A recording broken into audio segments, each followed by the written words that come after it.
Good morning, and welcome to day 22 of the ABCs of Thriving Through the Coronavirus Crisis. We're so glad you're with us today. Yesterday, I hope you unlearned some stuff. It was the letter U, and we have so many things that we learned as children and as sinners that we needed to unlearn. So I hope you've been identifying some things in your own life. And today is the letter V. And we're going to use the word view. View as a verb means to see or to look at. And so we're going to look at view creation as a revelation of God. So you remember the time we were driving down 101? Yes. Along the West Coast, and as we were going through Oregon, just the Oregon shoreline, and how majestic it looked with the waves crashing against the huge rocks.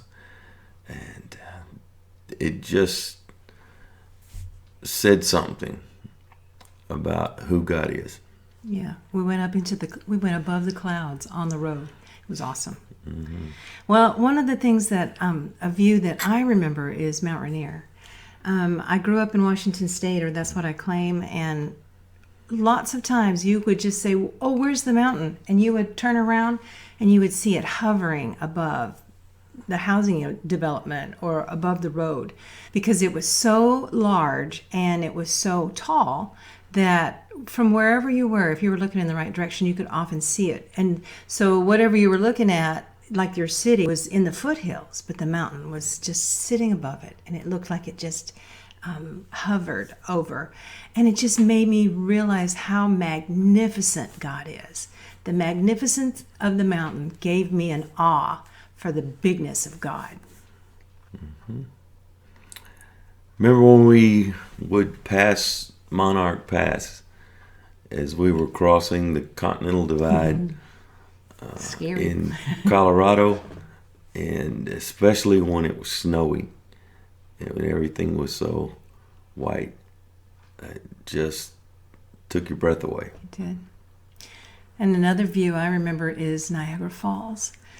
When you and I went to a convention in Niagara, New York, it was breathtaking. It's beautiful in its shape and mist and all of that, but there's a walkout right beside the river above before it tumbles over, and you see the power of the water and its strength and its loudness and its energy and its power, and it just makes me tear up about the bigness and strength of God. That's the view I have of the Lord, and so much of it comes from nature. And the Grand Canyon, just the immensity of it. It is just, again, takes your breath away. The other thing about the Grand Canyon I just want to throw in is how long it takes, how long suffering, how long God's plan is when he starts with a little river and then creates this beautiful cavern. Grand Canyon. The other one I wanted to mention was Muir Woods. When we lived in San Francisco area and took our kids back to see it, the sequoias, the redwoods, we went camping and we got underneath one of those things and looked up. They are so tall, and the branches all just are beautiful pinwheel looking high and up, and it just reminds me of the intricacies of God, how just the life cycle itself and how big they grow and how they're intertwined and how they're supporting one another and how they just sway, and the peace in the midst of that. God is big. God is good. God is all things. And I remember the view in Surigao City in the Philippines of the white beach, the blue water, and then being there long enough to see the sunset off in the distance near another little island or two. And it was amazing. Another thing for me is some of the travels that I've been able to go. Ireland is beautiful. Just the serenity there. And China, the masses of people there are. And I think, God, you created all of these people and you're sustaining them day in and day out. And just the variety of the things, like the Colorado National Monument with all of its formations and the created by wind. Yeah, and the Arches National Park in Utah. Same thing. Just beautiful.